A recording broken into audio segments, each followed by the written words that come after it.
ఓం గురుభ్యో నమః. ఓం శ్రీమాత్రే నమః. మాఘపురాణం 10వ అధ్యాయము. సుందోపసుందల వృత్తాంతము. పూర్వము భృగుమహాముని వంశమునందు ఉక్షకాయను కన్ని జన్మించి దినదినాభివృద్ధి పొందుచుండెను. ఆమె దురదృష్టవంతురాలు కాబోలు పెండ్లైన వెంటనే పెండ్లి కుమారుడు చనిపోయెను. వృక్షక తన దురదృష్టమును దుఃఖించి విరక్తితో ఇల్లు విడిచి గంగానదీ తీరమునకు పోయి ఆశ్రమం నిర్మించుకొని శ్రీమన్నారాయణ గూర్చి తపస్సు ప్రారంభించెను. ఆ విధముగా చాలా సంవత్సరములు ఆచరించడం వలన అనేక మాఘమాస స్నానముల ఫలము దక్కెను. ఆమె మనోవాంఛ తీరు సమయము దగ్గర పడినది. ఒకనాడు ఆమె తపస్సు చేసుకొనుచు ప్రాణములు విడిచెను. ఆమె చాలా సంవత్సరములు వైకుంఠమందే ఉండి తరువాత బ్రహ్మలోకమునకు పోయెను. ఆమె మాఘమాస వ్రతఫలం కలిగిన పవిత్రురాలగుటచే బ్రహ్మదేవుడు ఆమెను సత్యలోకంలో దేవకార్యములు తీర్చుటకు అప్సర స్త్రీగా చేసి తిలోత్తమ అని పేరుతో సత్యలోకమునకు పంపెను. ఆ కాలంలో సుందోపసుందులనే 2 రాక్షస సోదరులు బ్రహ్మను గూర్చి ఘోర తపస్సు చేసిరి.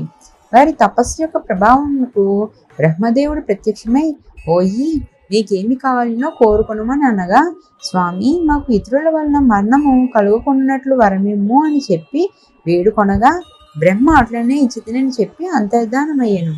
బ్రహ్మదేవుని వలన వరము పొందిన 2 రాక్షసులను మహాగర్వం కలవారై దేవతలను హింసించిరి. మహర్షుల తపస్సుకు భంగం కలిగించుచుండిరి.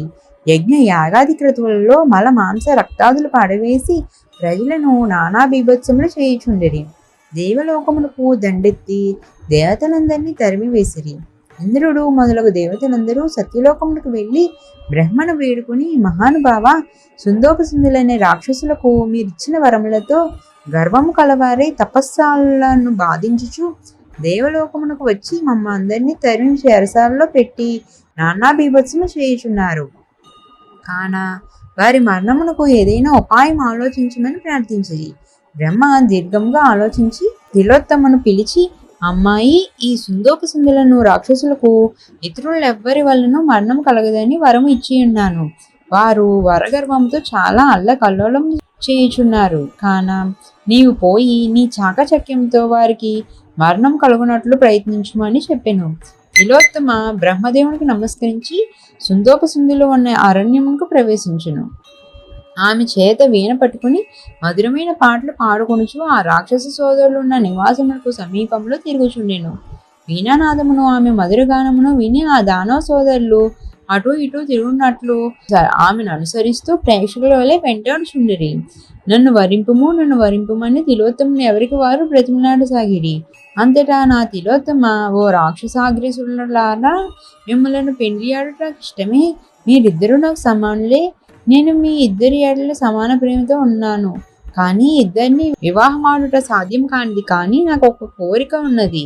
అది ఏమనగా, మీ ఇద్దరిలో ఎవరు బలవంతులో వారికి నేను సొంతం కాగలనని చెప్పాను.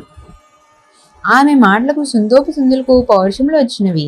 మీసములు మెలిపెట్టి, నేను బలవంతుడనగా నేను బలవంతుడనని ఇద్దరూ తొడలు కొట్టుకుండ్రి, గుద్దుకునిరి, మళ్ళీ యుద్ధం చేసిరి.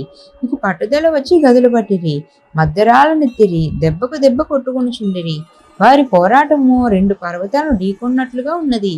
మేఘాలు ఉరిమినట్లుగా అరుచుచు భయంకరంగా యుద్ధం చేసిరి. గదా యుద్ధం తర్వాత కత్తులు దూసిరి.